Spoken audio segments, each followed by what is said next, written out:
Bien-aimés dans les Seigneurs, c'est votre humble serviteur, l'apôtre Joshua Exaucé Amali. Aujourd'hui, je vais partager avec vous un sujet vraiment très important, très capital pour la vie chrétienne. Pourquoi nous prions?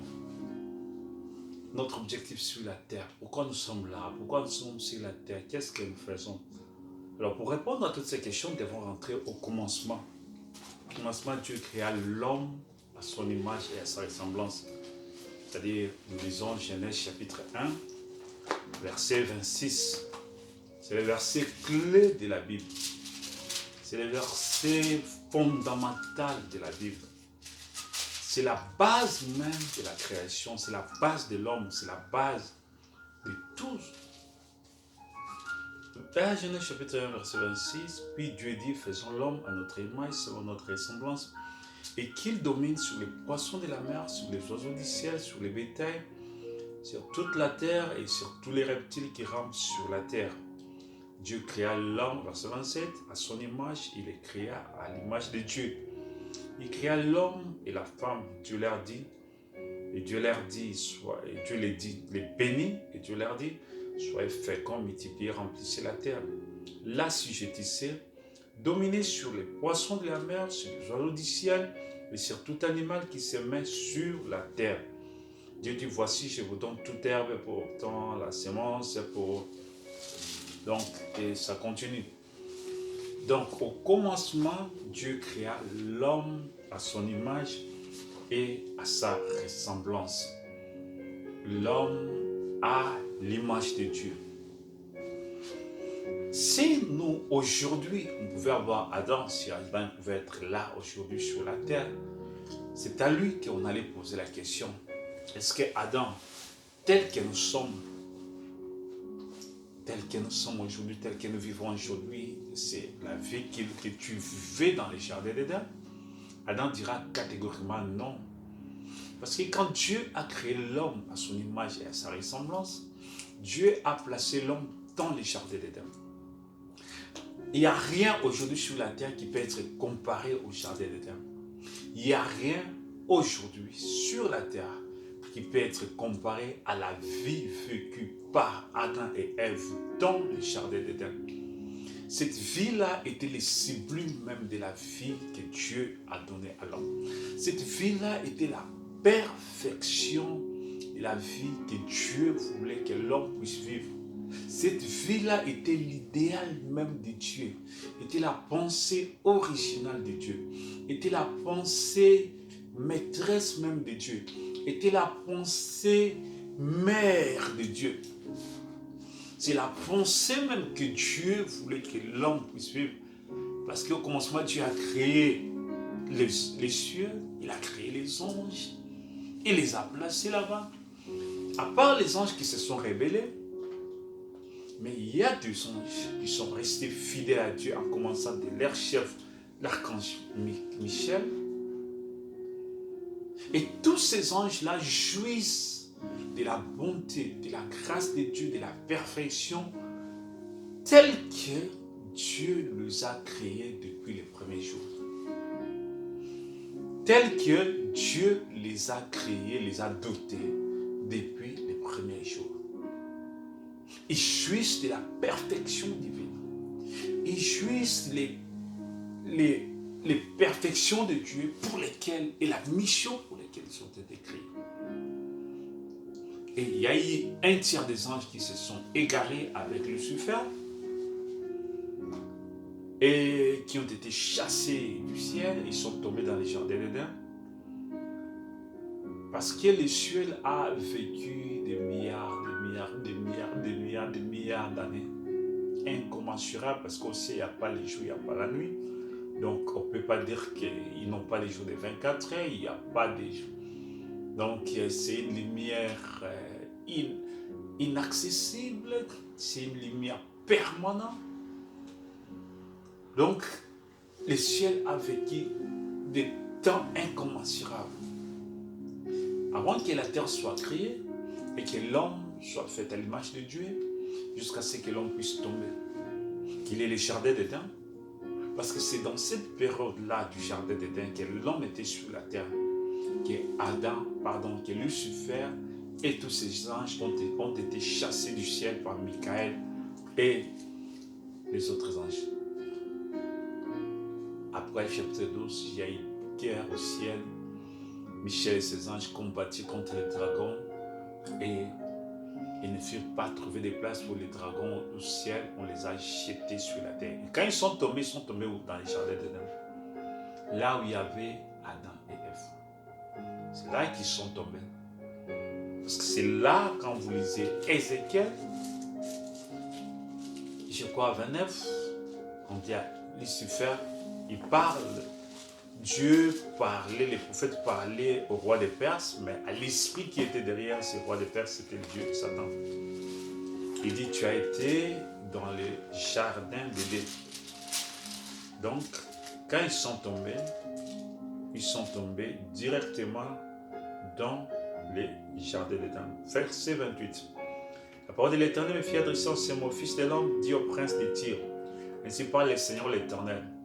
Il parlait à l'homme, mais l'esprit qui est derrière cet homme-là, c'est à lui que les prophètes parlaient. Mais c'est l'homme qui s'est tenu, mais l'esprit qui était derrière lui. Ton cœur s'est élevé, tu as dit, je suis Dieu, je suis assis sur le siège de Dieu, au sein des mers. Toi, tu es homme et non Dieu. Tu prends ta volonté pour la volonté de Dieu. Voici, tu es plus sage que Daniel. Rien de secret n'est caché pour toi. Par ta sagesse et par ton intelligence, tu t'es acquis des richesses et tu as amassé de l'or, de l'argent dans tes trésors. Par ta grande richesse et par ton commerce, et tu as acquis des richesses par tes richesses, ton cœur s'est élevé. C'est pourquoi ainsi parle le Seigneur l'Éternel, parce que tu prends ta volonté pour la volonté de Dieu. Voici, je ferai venir, et puis on continue. Tu vois, je vais maintenant au chapitre 29. Ok, je continue toujours là. J'arrive maintenant au verset 12. Fils de l'homme, prononce une complète au roi de Tyr. Tu diras ainsi par le Seigneur l'Éternel. Tu mettais les sceaux à la perfection. Ça, c'est Lucifer. Ce n'est pas ce roi de Tyr là, il ne mettait pas les sceaux à la perfection. Tu mettais les sceaux à la perfection. Tu étais plein de sagesse, parfaite en beauté. Tu étais en Éden, le jardin de Dieu. Tu étais couvert de toute espèce de pierres, de précieuses, de sardoines, de topazes, de diamants, de chrysolites, d'onyx et de jaspe, de saphirs, de scarabées, d'émeraudes et d'or. Tes tambourins et tes flûtes étaient à ton service, préparés pour les jours où tu fus créé. Tu étais un chérubin protecteur aux ailes déployées. Je t'avais placé, tu étais sur la sainte montagne de Dieu. Tu marchais au milieu des pierres étincelantes. Tu as été intègre dans tes voies depuis les jours où tu fus créé jusqu'à celui où l'iniquité a été trouvée chez toi. Là, on parle de Lucifer. Il était sur la montagne de Dieu. Et puis, un jour, il a commencé à penser qu'il était Dieu. C'est comme ça qu'il est allé séduire d'autres anges qui l'ont suivi. Il les a menti. Mais tout ça, c'est un mystère tellement profond que je ne pourrais rien dire ici. Alors, Dieu a créé les anges dans les cieux avant, jusqu'à ce qu'il y ait Lucifer qui s'est écarté avec ces anges-là. Et puis, on dit qu'il était dans les jardins d'Éden, il mettait soi la perfection de Dieu. Mais Lucifer n'était pas le chef de tous les anges, non. Il était parmi les 4 êtres vivants. Parce que les 4 êtres vivants sont les derniers anges qui sont tout autour du trône de Dieu. Qui sont sur la montagne de Dieu. Parce qu'après les 4 êtres vivants, c'est Dieu qui est assis sur son trône. Alors lui, il était le 5e parmi ces anges-là. Donc il était sur la montagne de Dieu, tout autour du trône de Dieu. Il était assis. Il dit, ton cœur s'est élevé. Tu dis, je suis Dieu, je suis assis sur le siège de Dieu, au sein des mers. Toi, tu es un homme et non Dieu. Tu vois? Donc, il était parmi les 5 là. Il était placé parmi les 5 là. Et l'iniquité est entrée en lui et il a été chassé de là. Il est allé corrompre d'autres anges qui l'ont suivi. Quand ces anges-là l'ont suivi, alors il y avait deux camps au ciel. Il y avait les camps de Michael et l'autre camp qu'on les avait, qui était là. Et un jour, les camps de Michael, Dieu a donné l'ordre, on les a chassés. On les a repoussés jusqu'à ce qu'on les a chassés du ciel. Ils sont tombés où? Dans les jardins d'Éden. C'est-à-dire, cette guerre-là s'est faite juste à la fin de la création de Dieu sur la terre. Parce que en ce temps-là, il y avait les jardins d'Éden. Parce qu'avant, il n'y avait pas les jardins d'Éden. Tu vois, avant, il n'y avait pas les jardins d'Éden. C'est quand Dieu, le sixième jour, c'est la création de l'homme, c'est quand Dieu a fait venir la végétation sur la terre et qu'il a séparé tous les eaux, les rivières et tout cela, et qu'une vapeur s'est élevée sur la terre. Cette vapeur-là a arrosé la terre. C'est alors que Dieu va, quand il crée l'homme, c'est alors que Dieu va bâtir un jardin pour l'homme. Et c'est pendant cette période-là que Lucifer est tombé, pour aller tester l'homme que Dieu a fait faire. Parce que l'homme est venu sur la terre pour être testé. Notre mission sur la terre, nous sommes là pour être testés, éprouvés. Aussi longtemps qu'Adam était seul sur la jardin d'Éden, le diable ne pouvait pas les toucher. Il ne pouvait pas. Parce qu'Adam était mâle et femelle. La version que je viens de lire, c'est la version Louis II. Louis II a joué sur certains mots qu'il a pu traduire. C'est-à-dire, il s'est servi il a pris, c'est comme quand il n'arrivait pas à comprendre l'interprétation, le sens exact, il fallait laisser ça comme ça. Maintenant, c'est-à-dire, il cherchait un peu à jouer, à mettre l'intelligence là-dedans.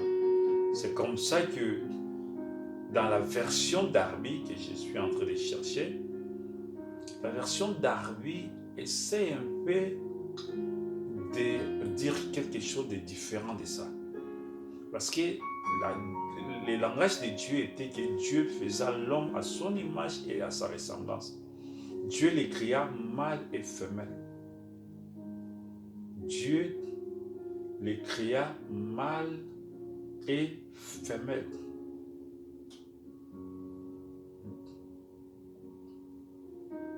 Donc, Dieu a créé l'homme et la femme, mâle et femelle. Et quand Dieu les a créés mâle et femelle, c'est différent de dire que Dieu les a créés l'homme et la femme. Non. C'est comme ça, tous ceux qui soutiennent la doctrine de femmes prêchées, ils disent que non, Dieu avait créé l'homme et la femme le même jour. Non, non, non. Ensemble, non. Parce que l'homme est resté. Il y a eu un temps où Dieu a constaté ça. Il y a eu ces constants-là. Il y a eu ces constants que Dieu a regardé l'homme. L'homme a dit qu'il a vu que l'homme était triste. C'est pourquoi Dieu a dit qu'il n'est pas bon que l'homme soit seul. Il y a 7 ans-là. Et sachez-le que le 1 jour de Dieu faisait 1000 ans. Le 1 jour dans les jardins d'Éden, les 6 jours de la création, c'est 6000 ans. Selon 1 Pierre. La Bible dit que sache qu'au pied de Dieu, 1 jour c'est 1000 ans. Je vais lire version Darby. Dieu dit, faisons l'homme à notre image, selon notre ressemblance. Il domine sur les poissons de la mer, sur les oiseaux du ciel, et sur les bétails, et sur toute la terre, et sur tout animal rampant qui rampe sur la terre. Et Dieu créa l'homme à son image. Il les créa à l'image de Dieu. Il les créa mâle et femelle. Il les créa mâle et femelle. Ça veut dire que Adam, l'entité Adam, avait en soi la partie mâle, qui est l'autorité, qui est le courage, c'est l'autorité humaine de l'homme, et la partie féminine, qui est la douceur, la tendresse. l'amour. Parce que la tribu féminine, c'est la tribu amour, c'est la tribu de la soumission, la faiblesse. Mais la tribu mâle, c'est la force, c'est l'autorité. Voilà pourquoi une femme qui cherche à être autoritaire a perdu sa place. Ok, nous vivons dans un temps de la confusion, c'est comme le temps de Noël. Nous sommes retournés exactement du temps de Noël, avec tout ce qui s'est fait sur le monde, c'est-à-dire la confusion, pas mal. Les femmes veulent devenir des hommes veulent devenir des femmes. Alors, ils deviennent par la chirurgie plastique. Donc, on arrive à les transformer, à leur donner, tout ça. C'est exactement ce qui se faisait du temps de Noël. C'est la perversion. C'est la totale perversion.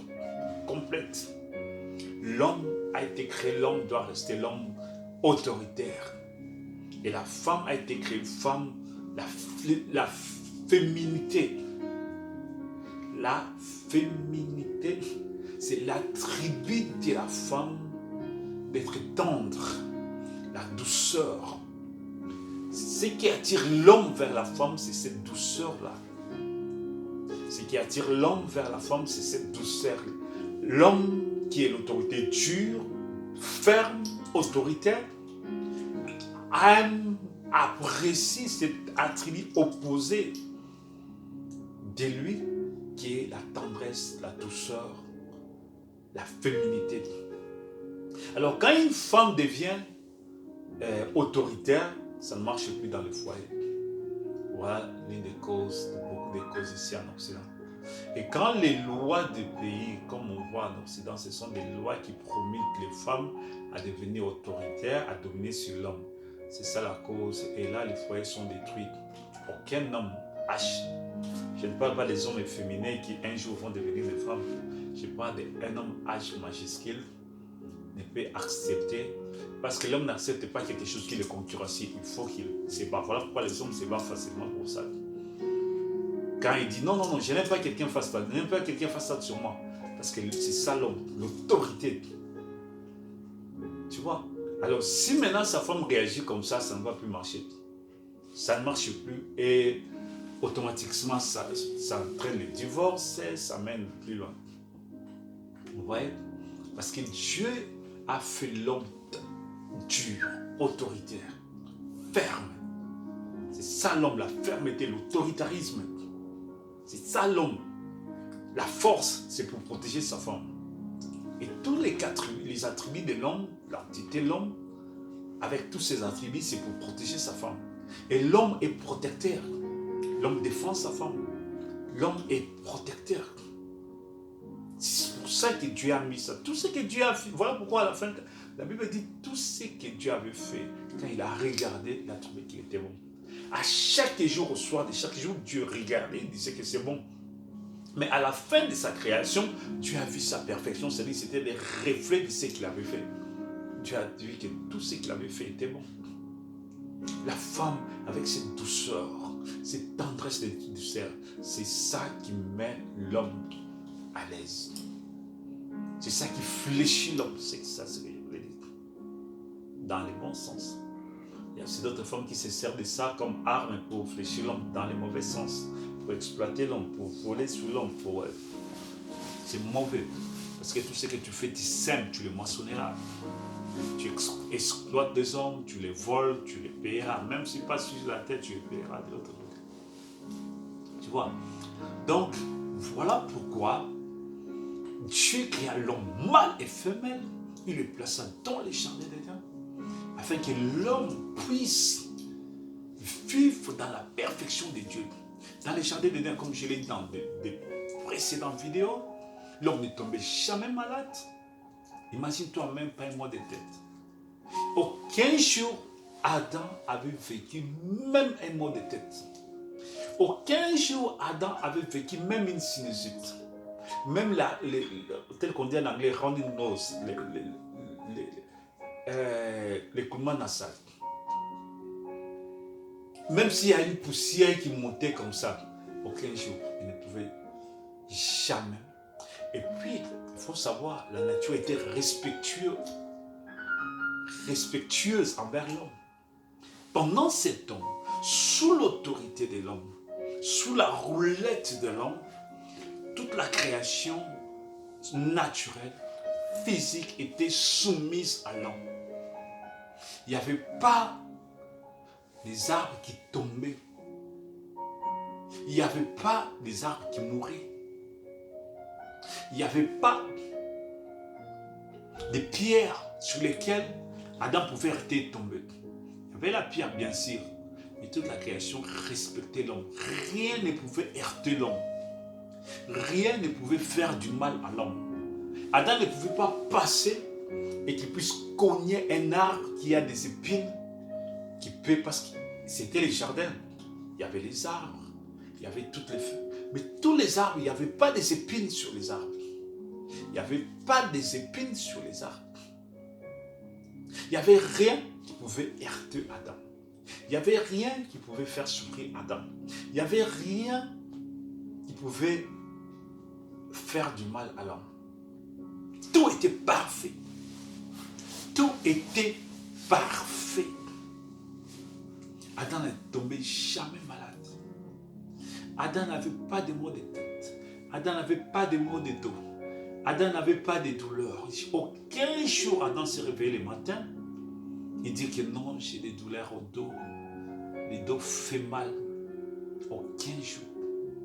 Parce que c'est comme si beaucoup de gens ils ont perdu l'essence même du christianisme. Beaucoup de pasteurs, je écoute, je me dis, mais celui-ci, il vient d'où? Parce que si tu es de Dieu, tu dois comprendre qu'est-ce qu'on doit prêcher aujourd'hui. On ne prépare l'église pour l'enlèvement. On ne prépare pas l'église pour rester ici pour la tribulation.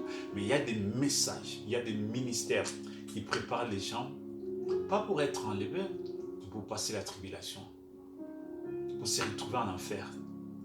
Parce qu'il met plus l'accent sur les matériels, les choses de ce monde.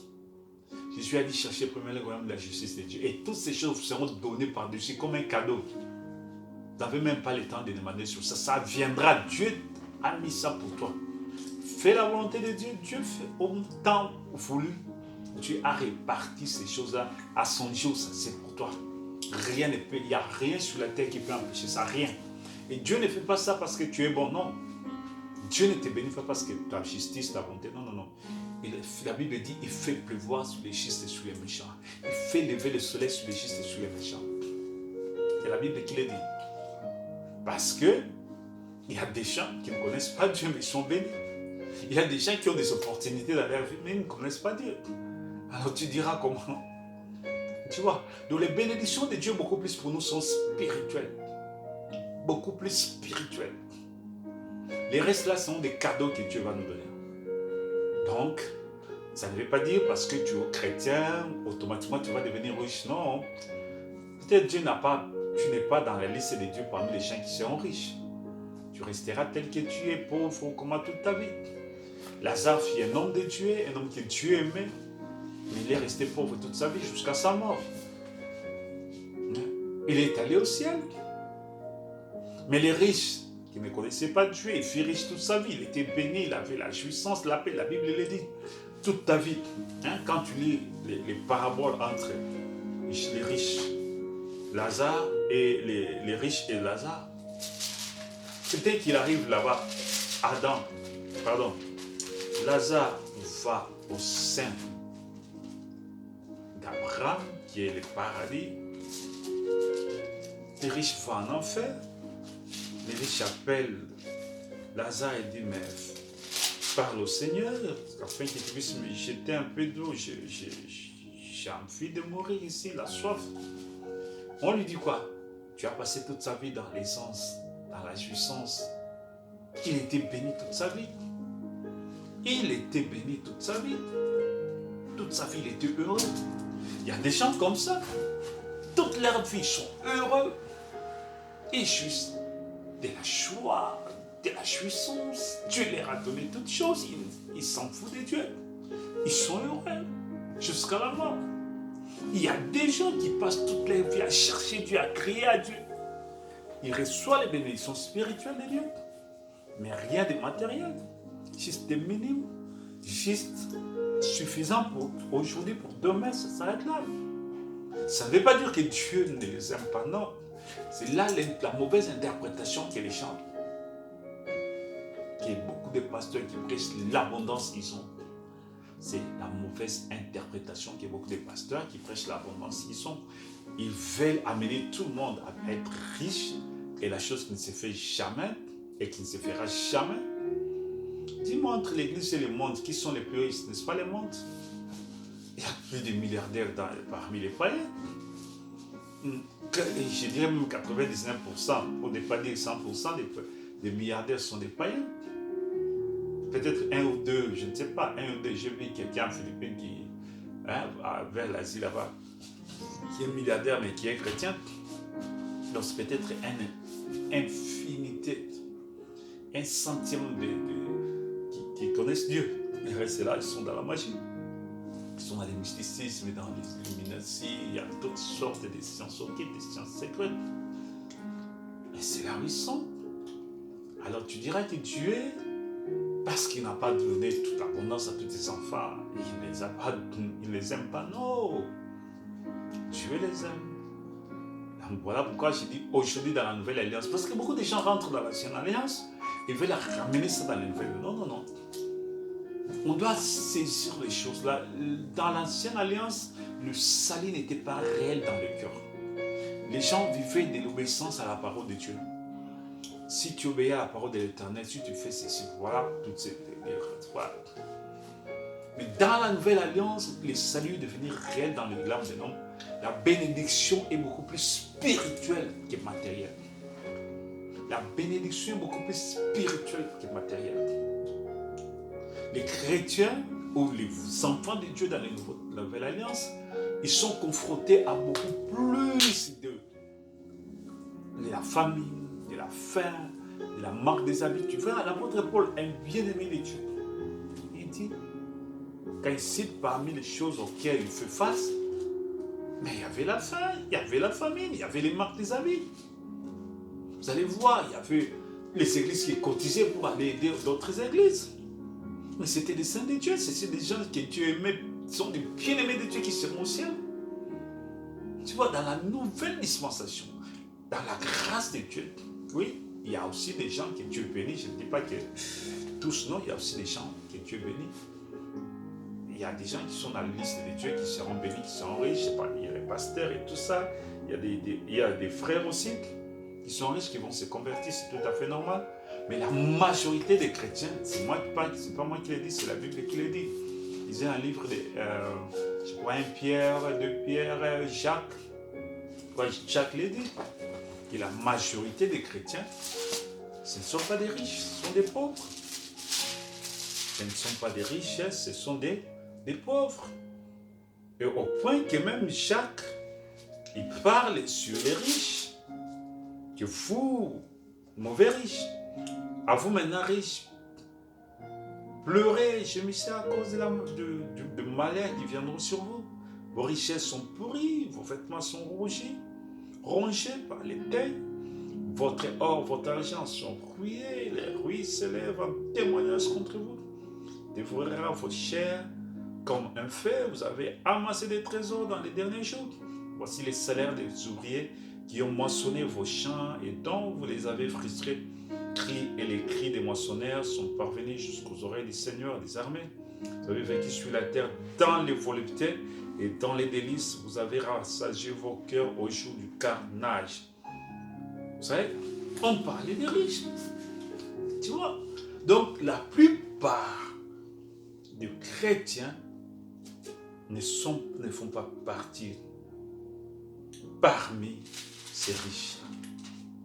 Alors, ceux qui prêchent l'abondance, ils vont parler de Salomon. Salomon était roi. Salomon n'était pas n'importe qui, il était roi. Absolument tous les rois, ils ont l'argent, ils ont toutes les ouvertures, et Dieu lui a donné.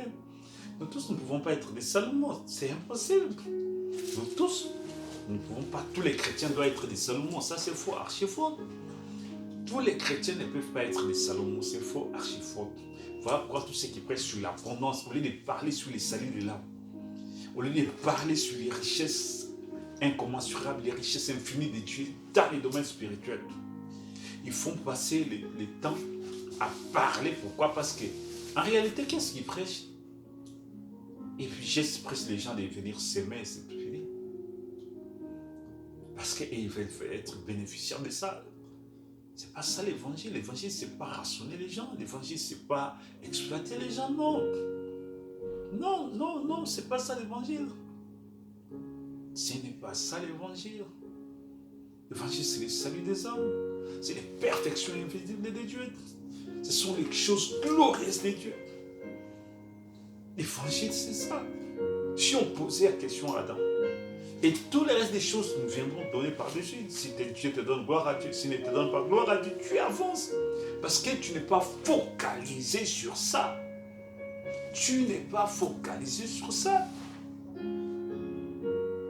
Alors tu sauras les épreuves, tu vas passer l'épreuve avec joie.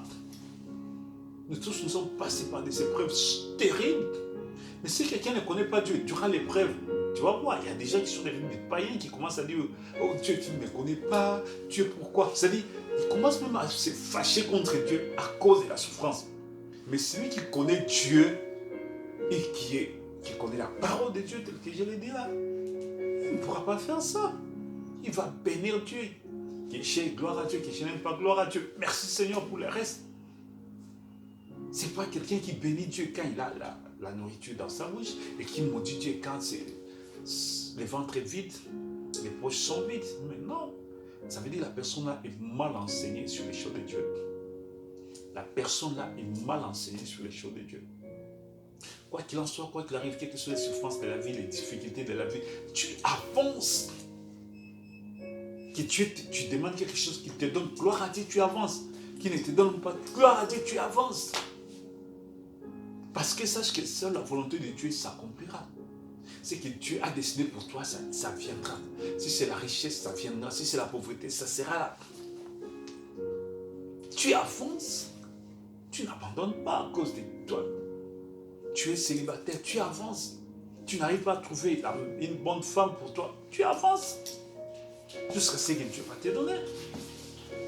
Jusqu'à ce que Dieu va te donner. Mais ce n'est pas parce que je manque ça que je vais maudire Dieu. Je vais parler du mal de Dieu. Je vais me fâcher contre lui. Ça prouve que quelque chose manque. C'est une mauvaise influence. Si vous enseignez des choses comme ça, sachez que c'est le diable qui vous enseigne. Vous êtes mal enseigné. Parce que nous luttons pour le salut éternel. Nous luttons pour la vocation céleste. Pour l'appel céleste. Si on posait la question, c'est là où j'ai commencé, si on posait la question à Adam. Adam, dis-nous. Adam dirait que non, ce que vous avez là, c'est pas ce que j'avais. Non, j'avais plus que ça. J'avais une vie plus que ça. J'ai commencé à dire, Adam ne tombait jamais malade. Adam ne pouvait jamais mourir. Au grand jamais. La mort est venue quand Adam et Ève ont péché.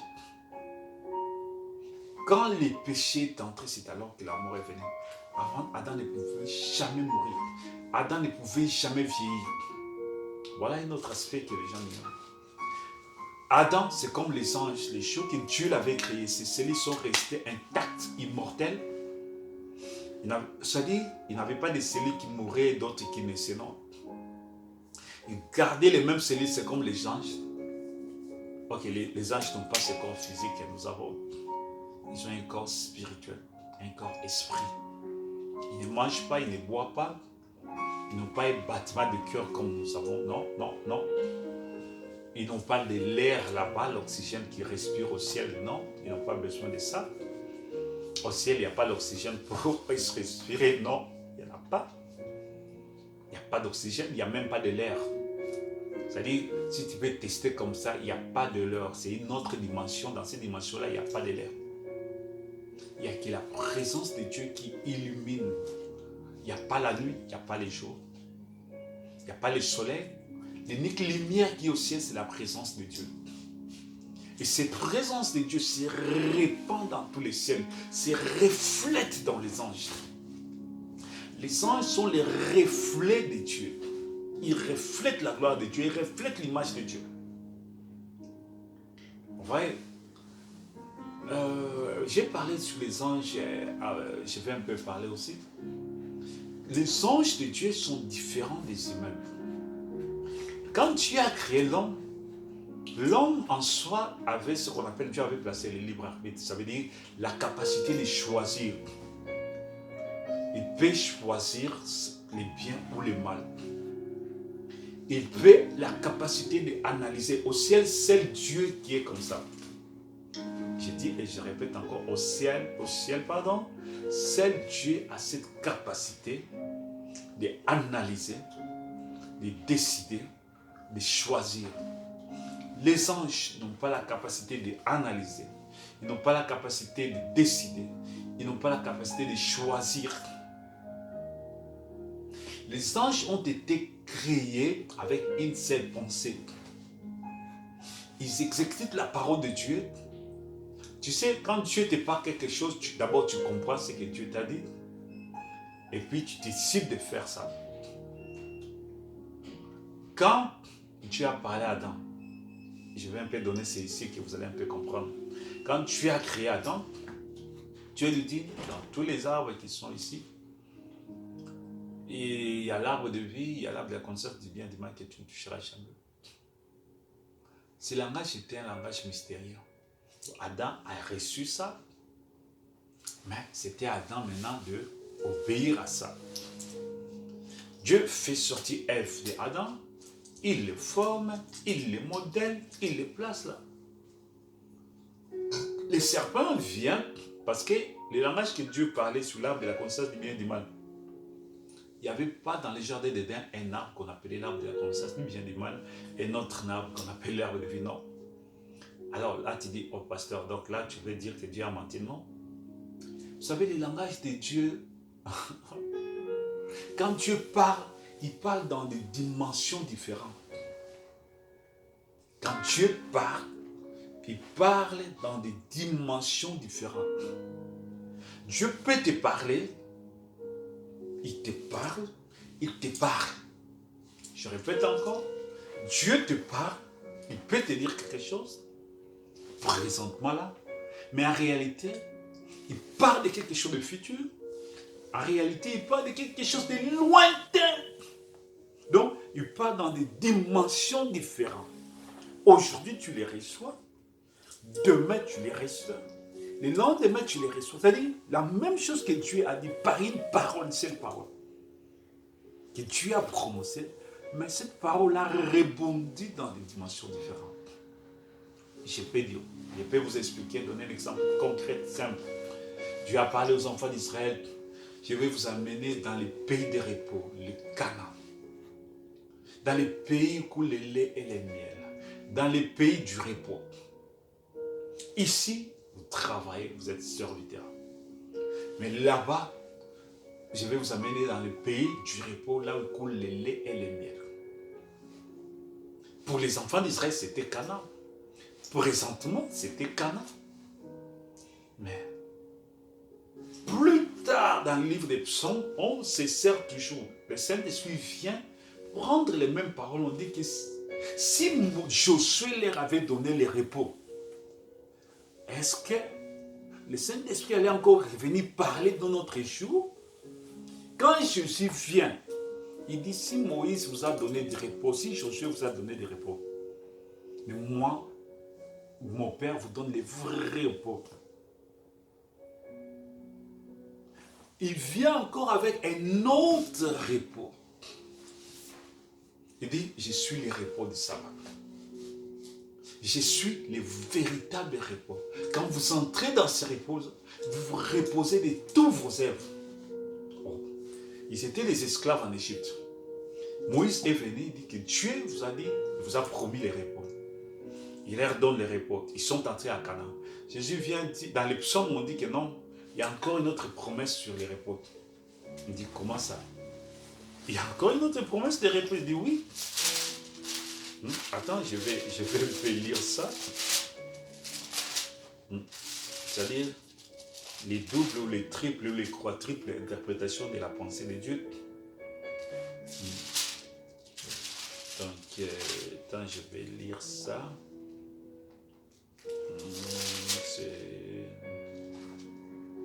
C'est dans quel chapitre? Parce qu'il y a beaucoup de pensées qui m'arrivent directement là. Ok, chapitre 4. Hébreux, chapitre 4. Craignons. Ok, attends, je commence au chapitre 3 parce que c'est long, c'est un long. C'est vraiment un long, mais commence au chapitre 3.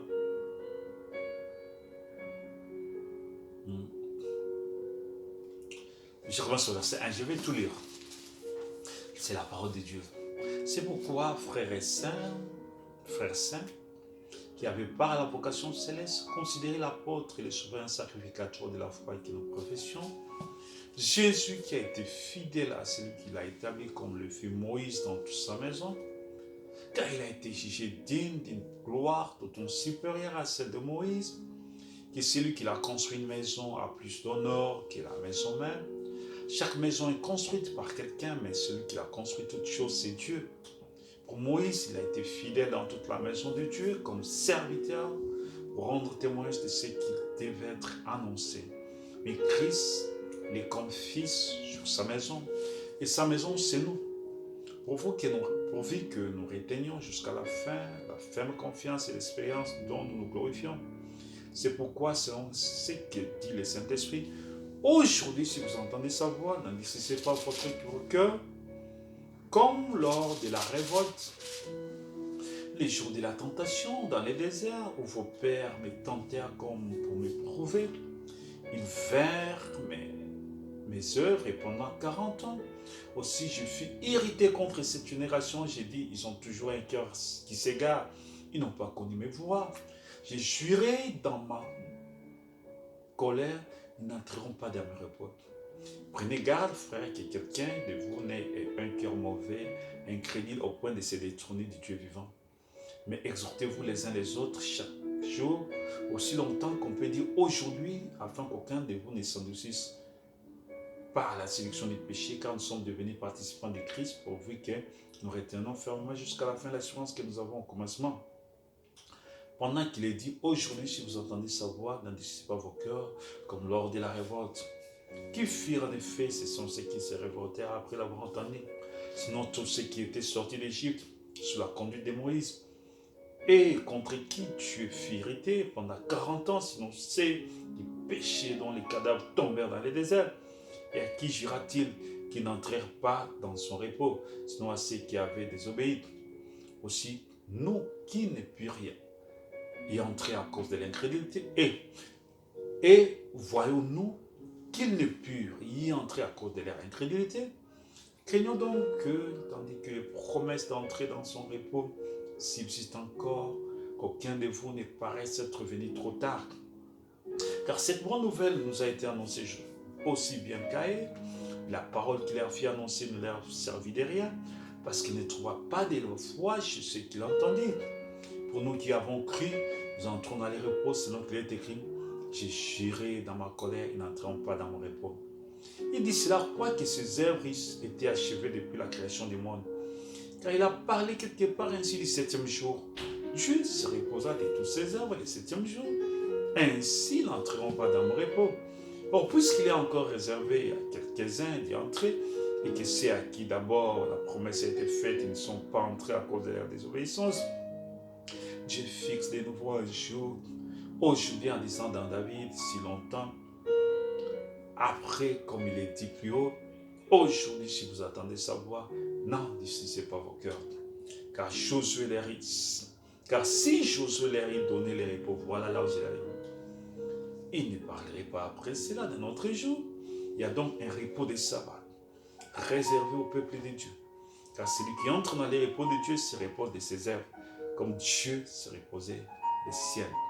Efforçons-nous donc d'entrer dans ces repos afin que personne ne tombe en donnant le même exemple de désobéissance, car la parole est vivante et efficace qui ne perd quelconque à des transigences, pénétrante jusqu'à partager un esprit, jouant tirer moelle, elle gisse le sentiment et les pensées du cœur.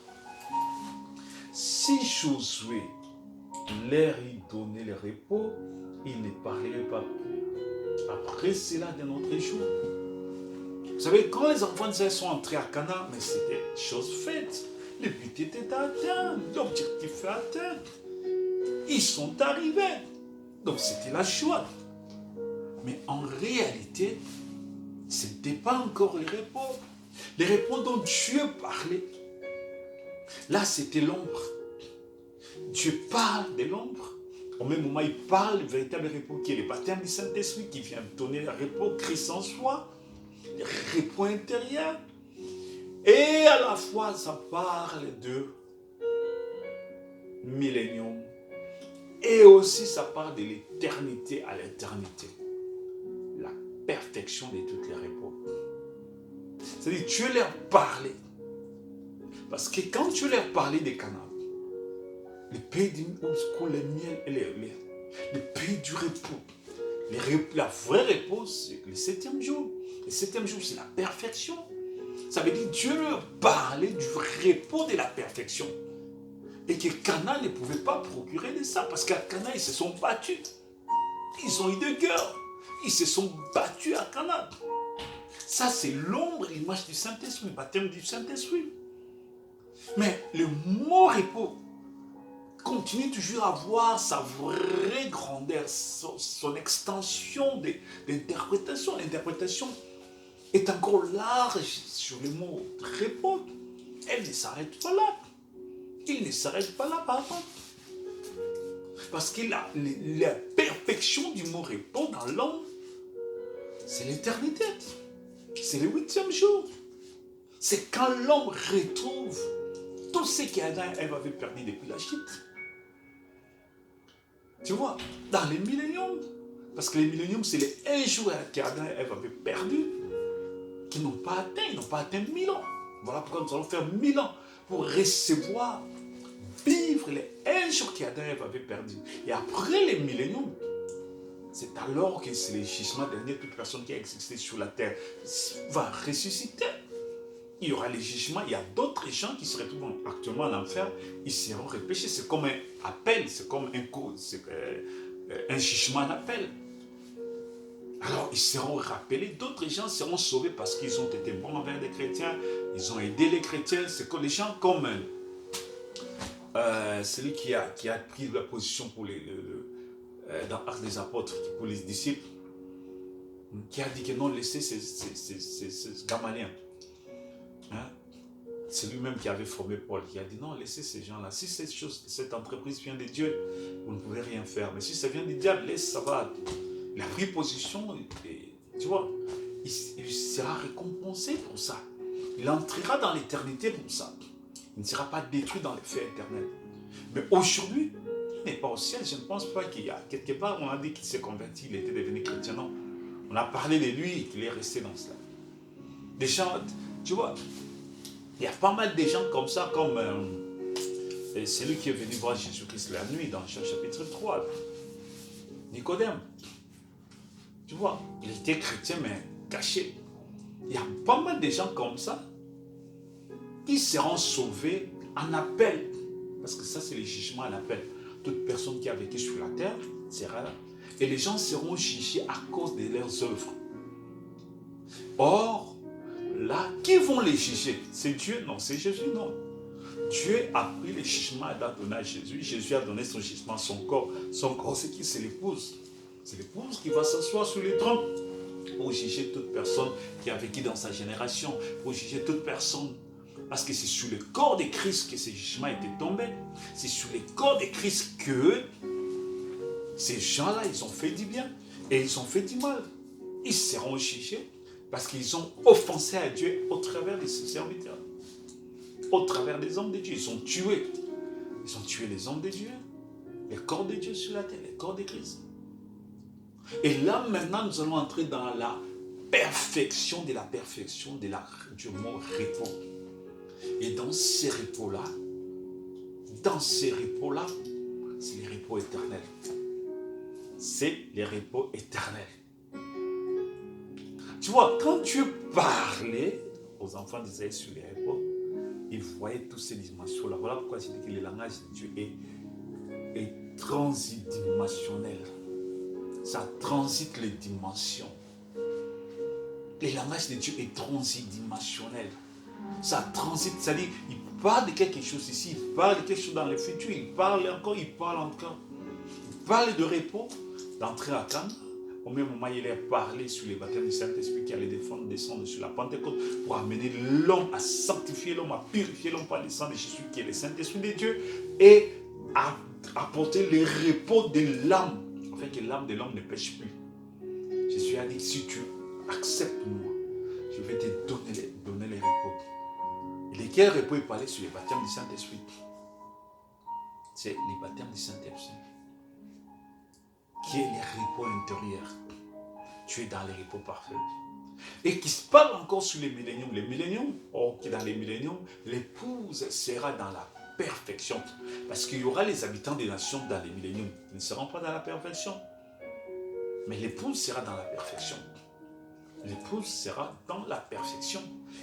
Parce que l'épouse qui part dans l'enlèvement, 3 ans et demi au ciel, il descend à la fin, après 3 ans et demi. Là, pendant ces 3 ans et demi, il y a les 2 oins qui sont envoyés en Israël pour prêcher. À la fin, ils seront tués par la bête.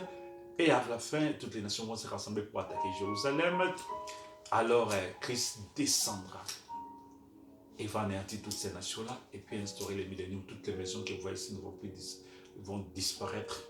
Parce que les milléniums, ça ne sera pas avec cette civilisation, on sera la civilisation de Dieu. Mais il y aura ce qu'on appelle les restes des nations.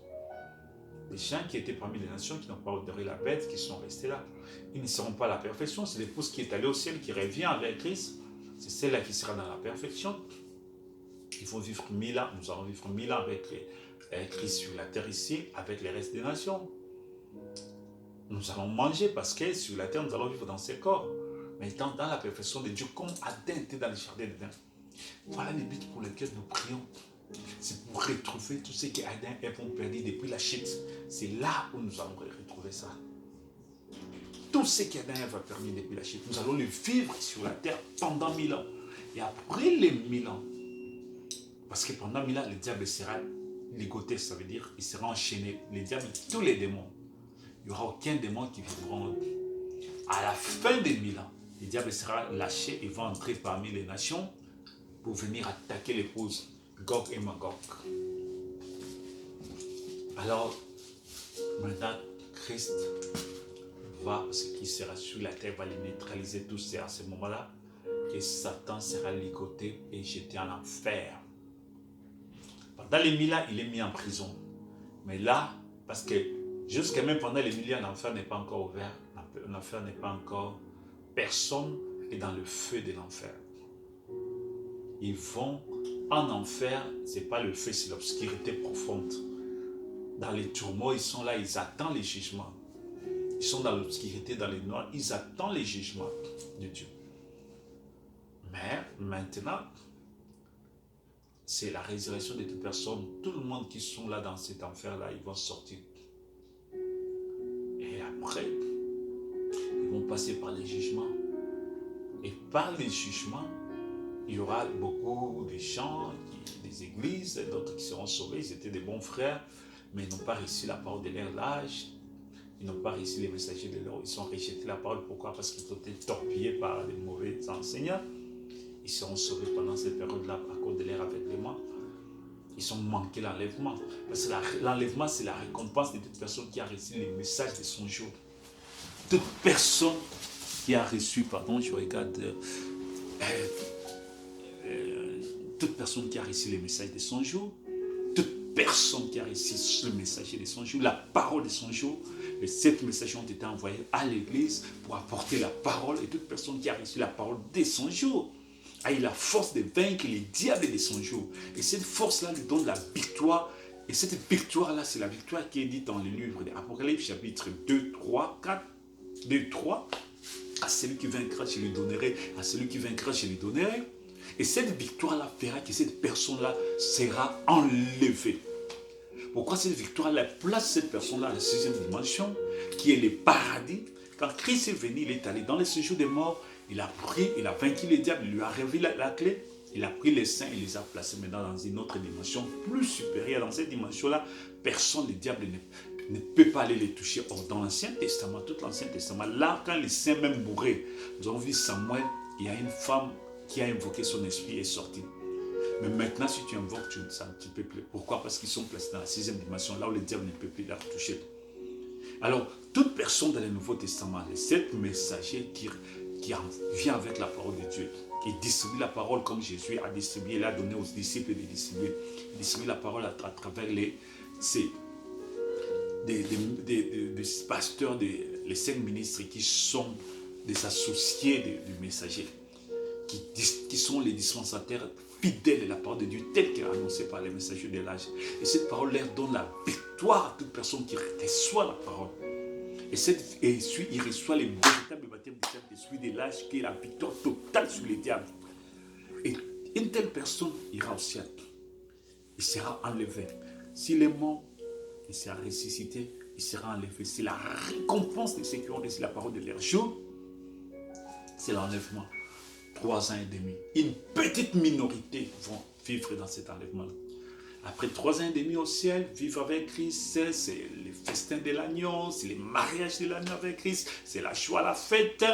Dans la dimension spirituelle, ce n'est pas la joie, la fête comme ici sur la terre, non, c'est la dimension spirituelle. Et après, là-bas, il y a des récompenses qui seront données. Et après, nous revenons sur la terre pour 1000 ans. Après les 1000 ans, maintenant c'est le jugement dernier. Toute personne qui a vécu sur la terre, toute personne qui était chrétien, qui était qui. D'autres gens seront jugés parce qu'il a vécu dans une période où il n'y avait pas la parole de Dieu, mais la parole de Dieu est écrite dans la conscience de tout homme sur la terre. Tout homme qui vit sur la terre, des jours que Dieu a prononcé la parole est dans son cœur. Toute personne qui vit sur la terre, quand Dieu a donné la parole à Adam, cette parole entre dans ton cœur. Il connaît les biens et les mal. Parce qu'avant les délices, les gens vivaient comment? La parole que Dieu avait donnée à Adam, Adam était le prêché, parlait ça dans l'autre, Adam était le premier messager de Dieu, le premier prophète de Dieu. Il a prêché la parole de Dieu, cette parole est restée de génération en génération. Il y a eu une succession, il y a eu 7 messagers de Dieu. Noé était le 8e messager. Donc il y a eu une succession de prédicateurs qui ont prêché avant Noé. Il y a eu 7 messagers et Noé était le 8e. Le 7e messager, c'était Enoch, qui avait la parole, fut un puissant prophète de Dieu. Dieu a travaillé à travers des signes, des prodiges, des miracles. Il était un homme de foi. Un homme de foi, ça veut dire des démonstrations des puissances, des signes, des prodiges. Et c'est comme ça, il était la perfection de la parole même qui a été prêchée par Adam. Et dans cette parole, Dieu s'est révélé avec lui. Il a marché avec Dieu jusqu'à ce qu'il a été enlevé. Et Noé avait les yeux fixés sur Enoch. Quand il voit Enoch partir, il savait que le déluge va se passer maintenant. Parce que Enoch était la perfection de l'âge. Il était la parole perfectionnée. Quand cette parole est partie dans l'enlèvement, Noé savait que c'est le déluge qui vient maintenant. Il s'apprêtait maintenant à entrer dans l'âge. Ils ont vécu les deux dans presque la même génération. C'est-à-dire, à la fin de la génération d'Enoch, c'est la génération de... Donc, c'est comme si lui vient à la fin, lui commence, ils marchent ensemble parce que c'est Enoch qui a inspiré Noé. Dans la foi, dans la marche avec Dieu, à l'obéissance de Dieu. Donc, il était comme un modèle pour lui. Il était la parole écrite pour lui. Il était la parole faite chair pour lui. Enoch a été inspiré par Enoch. Enoch inspiré Noé. Noé marchait selon la révélation qu'il avait. Bien, messieurs, dans cette série d'enseignements, que Dieu vous bénisse richement. C'est votre serviteur, la porte de Dieu, je suis exaucé à Monique, que Dieu vous bénisse. Amen.